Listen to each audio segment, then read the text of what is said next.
You're listening to Puma Podcast. So at that point, naisip ko, baka nga nanalo tayo. But that result is really not what we all expected.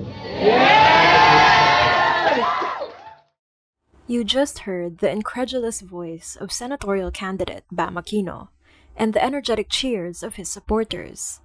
Kiko Pangilinan, who also made a bid to return to the Senate, was equally surprised by his strong showing at the polls. Sa ating mga kababayan, siyempre hindi pa unofficial lahat yan, but we didn't expect yung ganitong klaseng paglabas ng resulta dahil nga base sa lahat ng mga surveys, wala tayo lagi sa top 12. It all depended on the last big push. Yung huling big push which we did actually nung huling 7 days.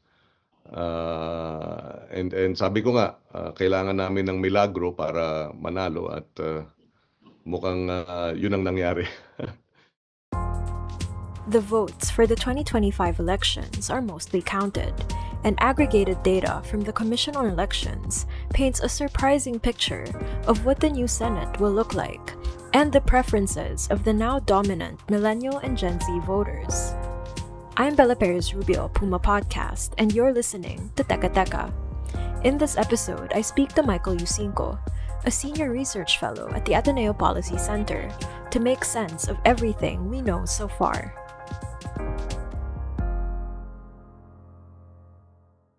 So, two initial reactions. So, the first one, for the local election, it's surprising that many dynastic politicians won.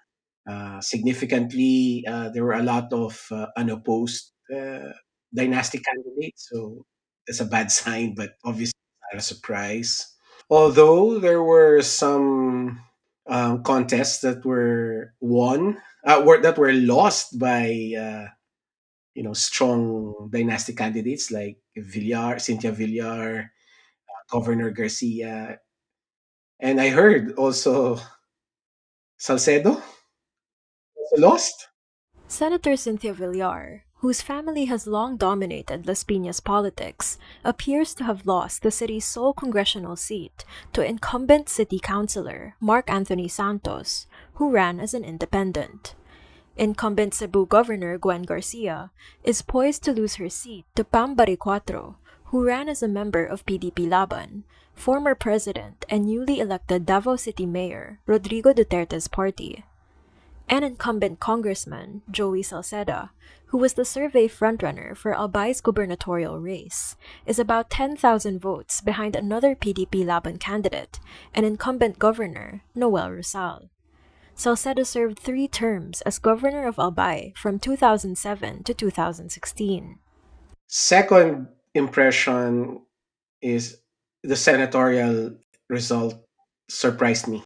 Well, let's stay on those surprising senatorial results. I'm assuming you're talking about Bam Aquino in second place and Kiko Pangilinan in fifth place. Before we move on, I should note that I'm going off of aggregated COMELEC data as of 11 a.m., May 13. It's 1 p.m. right now as we're speaking. 80.55% of returns have been counted as of this moment. So is that what you were referring to, Bam and Kiko? Not just that, no. You have to take that together with the fact that several dynastic candidates didn't win, who were projected to win by the surveys. So Binay, Bong Revilla, Binay. Now Abalos is a curious thing, a curious situation, right? He's part of the administration. He's a strong dynastic candidate, very active while DILG secretary, but still didn't make it. What do you think happened there? Because as you noted, Bam and Kiko were not predicted to place this high. In fact, the last WR Numero survey conducted, I think, last week of April showed that Bam was in 12th place and Kiko was in 13th, and Aimee and Manny Pacquiao were trailing very closely behind. So I think two explanations can be offered to explain what happened to them. So the first one, I think, is they really did a good campaign. No? They conducted effective ground campaign. They connected with communities and local leaders. They stayed. They had a very strong message, a responsive message. Not a self-righteous message, but one that resonates with the needs of the electorate. And they stayed out of the Duterte Marcos feud. No, some said that they were playing it safe, but obviously now we know that it was a tactical move to just stay out of the fray. So that's one. And I think also they benefited from millennial and Gen Z voters rejecting, number one, celebrities, and also acting on, I think, on really an anxiety about political dynasties or dynastic candidates. So that too, I think, benefited them. So those two reasons, I would say: strong campaign, effective campaign, and also the fact that millennial or the big chunk of the electorate decided to reject celebrity candidates and also dynasty candidates. So that's around 60% of millennials and Gen Z who are of voting age this year, right? To be clear, we don't know yet how many of them actually voted, if they really comprise 60% of the people who showed up to the polls. And then I wanted to quickly go back to Bam Aquino, something I forgot to ask. He was endorsed by INC. What did you think of that when it happened? And how much do you think that explains how highly he placed in results? An INC endorsement, I think, is only beneficial to candidates who are at the bottom 12. And that's not even a surefire thing, right? Because INC, if they really are strictly a block voting group, that's only 2 million votes, right? So if you're at the bottom two slots, those 2 million votes can, be helpful to you. But if you're number two, right? Maybe those 2 million votes, obviously they help, but They don't fully account for how well he performed. that's right. So that's the way I would look at it. More than 20 million Filipinos voted for Bam Aquino, and more than 15 million voted for Kiko Pangilinan. Bong Revilla is part of President Marcos Jr.'s Alianza Senate slate and was also endorsed by INC. With more than 97% of votes counted, it appears that he will not manage to clinch a Senate seat despite earlier survey results. Before we get to more election results, so now we have Bam and Kiko and Risa in the Senate. Those are three people who, before the Duterte and Marcos rift, we conventionally thought of as opposition. What do you think that means now for the Senate that there's three of them there? That's a good question. No, so it's going to be more exciting now. I think more investigations, quote unquote, in aid of legislation will happen. My hope is that they more institutional reform legislations will be pushed. Maybe less of the performative in aid of legislation type of hearings, but more of really getting down into what needs to be changed, what needs to be reformed in our legal system. I'm sorry if I'm asking you to predict here, but do you think that strategy that you mentioned earlier that Bam and Kiko deployed of, largely staying out of the Duterte and Marcos feud and, trying to position themselves as something apart from that, do you think that's something they will or should continue to adhere to even as sitting senators? Yes, yes, of course. Because the Marcos and Duterte feud is not a battle of contrasting policies or principles anyway, right? It's character assassination, mudslinging. So why even join that kind of a fray, right? So they should continue staying away from this bardagulan that these two two sides are doing now, and just focus on the job at hand. Well, speaking of the fray and Bardagulan, let's get to that. So I tried to tally how many people allied with President Duterte or Sara Duterte managed to clinch seats and how many people allied with the president. So, of course, we have the current frontrunner Bongo, Duterte, Bato de la Rosa, Duterte, um, Marcoleta, Duterte, and then we have a few characters who it's a bit hard to figure out where they'll fall once they're actually in the Senate. But let's get to the Marcos senators first. We have Erwin Tulfo, Ping Lacson, Tito Soto, Pia Cayetano, Lito Lapid. So it's looking like President Duterte will only have three loyalists in the Senate. What do you think that means for him and for his daughter moving forward? So I actually disagree. I think Vice President Duterte will get her 9 votes of acquittal. In fact, maybe more. Okay, who do you think these votes will be? So Bongo, Mm. De La Rosa, Yeah. Marcoleta, Mm-hmm. most likely Camille Villar, Mm-hmm. most likely the other Jaime. Villar, Oh yeah, the other Villar. Amy Marcos, Yeah. Robin Padilla, Cayetano, the o- the other Cayetano, right? So that's already 9. Now you can actually quibble about with Jingo Estrada, JV Ejercito, who are also loyal to the Duterte family. You can also quibble with uh, Tito Soto, who's always managed to to go to the right, quote unquote, right side. So I think there are only, I think, 3 votes that we can say will vote conviction, and that's Risa Ontiveros, uh, and Bam and Kiko. Yeah, like Joel Villanueva, right?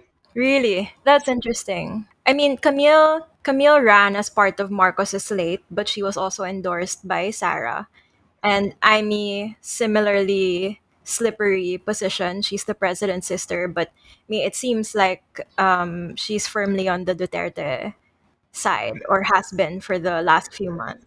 Yeah, and in fact, she said, right, that she's going to support VP Sara in the impeachment trial. You alluded to something interesting that I wanted to get to also, which is even the people who ran as part of the president's Senate slate and the people in the Senate who are not up for re-election who are allied with him, not just Tito Soto, they all pretty much have a history of quite shifty and slippery alliances, right? So it's kind of hard to predict where they'll fall. Also note that the so-called allies of the president, the Alianza, they're not really strong allies. They're not members of his party. In fact, most of them are, self-classify as independent, right? Which in our politics is code for I go wherever which side pays the more, or which side I benefit more, right? So alliance, or um, uh, being close to the administration will always be a soft kind of alliance.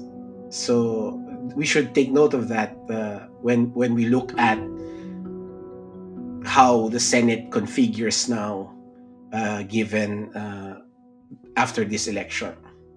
So, final word on impeachment before we move on. Do you think acquittal is all but assured, or do you think it's an open question? I think it's assured. Sara Duterte's acquittal, pretty much assured. Interesting. Still on the Senate, what do you think this means then for President Marcos on his agenda overall? Can he expect a fairly cooperative, if not servile, Senate, or can he expect a lot of opposition? So first, we know that the Marcos administration has no big reform agenda in the first place, which means we can expect uh, bills that are not controversial or contentious, maybe as contentious as the Maharlika Investment Fund, but not it won't go beyond that, right? So because of that, I would say that the Senate might not be uh, obstructionist, right? Not because they are servile to the president, but because the legislative agenda of the president is vanilla, not substantial enough to obstruct or to fight over. So that I would say is what's going to happen in the next half, unless of course the Marcos administration, swings big with really controversial and contentious reforms. Yeah. And based on the new makeup of the Senate, what bills or legislative priorities do you think will come up? Do you think divorce has a chance now? Do you think Soji? Any of the bills that we're constantly watching out for? So traditionally, social bills or culture socially uh, relevant bills really don't get traction in Congress, no, not just in the Senate. So this is why the SOGI bill and the divorce bill don't go beyond the committee level, right? So I would expect more economic driven legislation or economic relevant legislation. But given the presence of Senator Bam and Senator Kiko and Senator Risa, we might see political reform bills being offered in the Senate.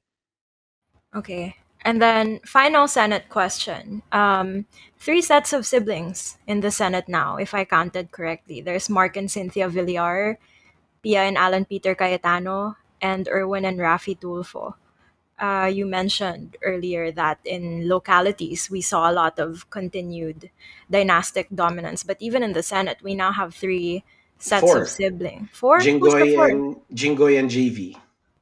Oh, not up for election, or did Jinggoy win? They're incumbents. Ah, yeah. Four sets of siblings. Yeah, Is this it's the bad. most well, yeah, but is It's this the the most worst. yeah, is this the worst it's been? Yes. I don't know if you saw, but there was a WR Numero survey, um, I think conducted in February, that asked Filipinos about political dynasties. And for every other position but the Senate, they had fairly lukewarm thoughts about, dynastic dominance. But in the Senate specifically, 57% of them said it was unacceptable for family members to run at the same time. But now we have four, and I mean, by your judgment, it's the worst it's ever been. So how do we make sense of that? As I mentioned earlier, I think there is now a brewing or surfacing anxiety about political dynasties, and that is shown by the results. Right now, why did they elect dynasties before this election? I think it was a matter of who else can we elect, right? But I think that period where dynastic candidates were getting elected in the Senate, I think showed or opened the eyes of the voters, and that's why they decided to not vote for dynastic candidates anymore. I think they realized that, as the survey said, this is unacceptable. I think there is a sentiment now that political dynasties, in its common sense understanding, which is family members running together and serving together, not just or but and running and serving together, is really obnoxious to democracy. And I think voters are, first of all, rejecting dynasty candidates when they can. Yeah, and you know, they're starting to ask themselves now, what can we do? What should we do? We can't just uh, allow the dynasties to dominate at the local level, at the House of Representatives, and so forth. Unfortunately, at the local level, they don't have that choice. And even at the congressional elections, the House elections, they don't have a choice. Even party list. Well, look at the party list elections, right? Yeah, we will get to that. Yeah, yeah. But I think before we move on from siblings in the Senate, it is worth noting that two Tulfos actually ran, and only one of them made it. So in the one scenario we have where two members of the same family actually ran together, only one of them made it. I don't know if that means something.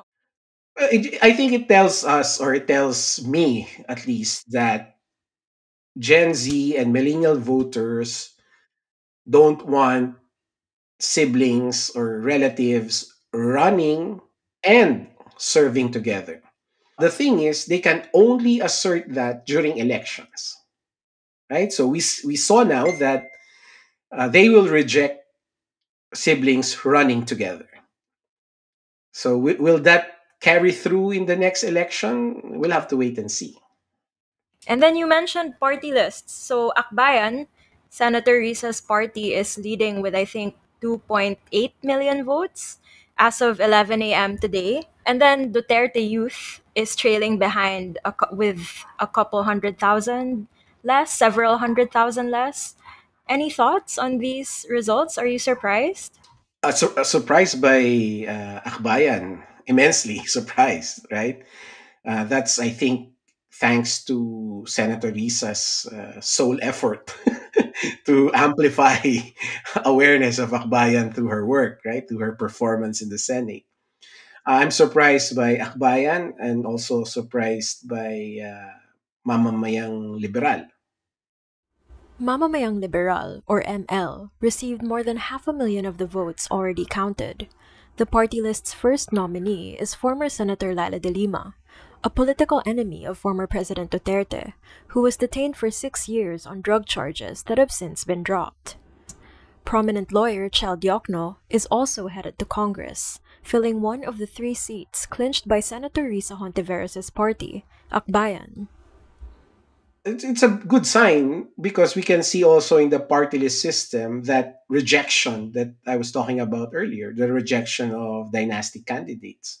At least the the the fact that a party list that overtly has no dynastic nominee and placing that well, right? That tells me that yes, some voters, at least some voters, are rejecting dynastic candidates. Obviously, there are still a lot of voters who will vote for dynastic candidates. Any other major takeaways or small things you wanted to point out that's worth noting for people?